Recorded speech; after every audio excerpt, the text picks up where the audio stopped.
Selama latihan merayap, seorang perwira melihat seorang penembak jitu wanita yang celananya melorot. Dia tahu itu karena celana dalamnya terlalu licin. Jadi dia segera memerintahkan para tentara untuk menggeledah barak tentara wanita. Mereka membakar sepatu hak tinggi, pakaian dalam renda, dan boneka. Seorang penembak jitu sejati tidak boleh memiliki barang-barang seperti itu. Suatu hari saat sesi pelatihan kamuflase, perwira itu mengangkat tangannya dan menemukan seorang tentara yang sedang pura-pura menjadi pohon. Lalu dia melempar batu ke rerumputan, dan seorang tentara yang sedang menyamar sebagai rumput langsung berdiri. Tapi setelah mencari ke seluruh pegunungan, perwira itu tetap tidak menemukan penembak jitu tersebut. Tiba-tiba, dia merasa kakinya tergelincir. Ternyata dia menginjak sang penembak jitu. Sang penembak sangat bangga karena bisa merendahkan perwira itu. Dalam sesi pelatihan menembak berikutnya, sang perwira bersandar di papan target sambil makan apel. Penembak jitu itu menyuruh perwira itu minggir, tapi dia malah menyuruhnya untuk langsung menembak. Sang penembak tidak mundur. Matanya penuh tekad dan dia menarik peletuk. Tembakan itu mengejutkan sang perwira. Dia tidak menyangka sang penembak jitu bisa mengenai angka 9 di percobaan pertamanya dalam situasi seperti itu. Namun saat sang penembak jitu turun ke medan perang sesungguhnya dan mengangkat senapannya untuk membidik musuh, dia ragu.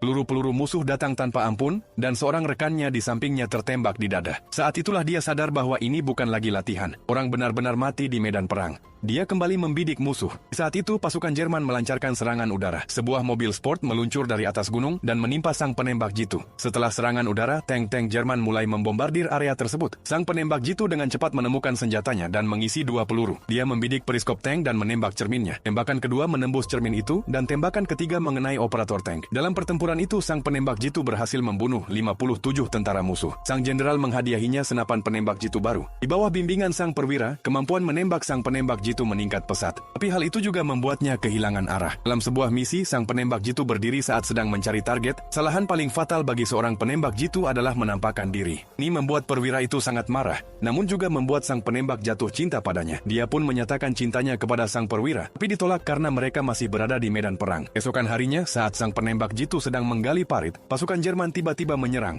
Sebuah peluru mendarat tepat di sampingnya dan dia terkubur oleh tanah. Sang perwira berlari ke parit dan menggali tubuhnya. Saat itulah dia menyadari bahwa dia juga mencintai sang penembak jitu. Dia merawatnya di rumah sakit hingga pulih, lalu kembali ke medan perang. Sayangnya, dia tidak pernah kembali. Dia gugur dalam pertempuran. Yang tersisa hanyalah senapan penembak jitunya. Di saat itulah, sang penembak jitu benar-benar memahami kejamnya perang. Seorang penembak jitu wanita legendaris pun lahir.